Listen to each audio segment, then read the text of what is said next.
Hi all welcome to football arena. ഇന്നലെ FIFA club world കപ്പിൽ നടന്ന ക്വാർട്ടർ ഫൈനൽ പോരാട്ടത്തിൽ വിജയം സ്വന്തമാക്കാൻ കരുത്തരായ റയലിന് കഴിഞ്ഞിട്ടുണ്ട്. 2-3 ഗോളുകൾക്കാണ് ജർമ്മൻ ക്ലബ്ബായ ബൊറൂസിയയെ അവർ പരാജയപ്പെടുത്തിയിട്ടുള്ളത്. Gonzalo Garcia, Frank Garcia, Kylian Mbappe എന്നിവരാണ് റയലിന് വേണ്ടി ഗോളുകൾ നേടിയിട്ടുള്ളത്. എംബപ്പയുടേത് ഒരു തകർപ്പൻ ഗോളായിരുന്നു. ഡീൻ ഹുയ്സൺ ഈ മത്സരത്തിൽ റെഡ് കാർഡ് കണ്ടുകൊണ്ട് പുറത്തു പോയിട്ടുണ്ട്. അത് റയലിനെ സംബന്ധിച്ചിടത്തോളം തിരിച്ചടി ഏൽപ്പിക്കുന്ന ഒരു കാര്യമാണ്. ഏതായാലും സെമി ഫൈനൽ പോരാട്ടത്തിൽ കരുത്തരായ PSG ആണ് റയലിന്റെ എതിരാളികളായിക്കൊണ്ട് വരുന്നത്. നമുക്കറിയാം, ബയേണിനെ എതിരില്ലാത്ത 2 ഗോളുകൾക്ക് PSG പരാജയപ്പെടുത്തിയിരുന്നു. ഡെംബലെ, ഡെസിയെ ഡുവെ എന്നിവരായിരുന്നു അവർക്ക് വേണ്ടി ഗോളുകൾ നേടിയത്. മത്സരത്തിൽ PSG 2 റെഡ് കാർഡുകൾ വഴങ്ങുകയും ചെയ്തിരുന്നു എന്നുള്ളതാണ്.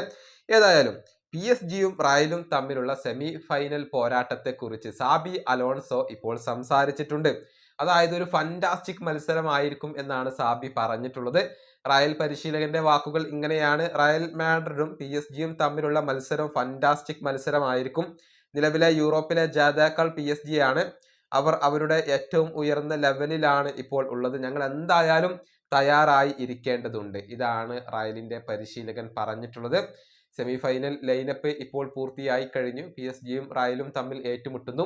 അതുപോലെ തന്നെ ഫ്ലുമിനൻസും ചെൽസിയും തമ്മിൽ ആണ് ഏറ്റുമുട്ടുക. ഈ മത്സരത്തിലെ ജേതാക്കൾ തമ്മിലാണ് ഫൈനലിൽ കൊമ്പുകോർക്കുക. ഈ വീഡിയോ അവസാനിപ്പിക്കുന്നു. അടുത്തൊരു വീണ്ടും കാണാം.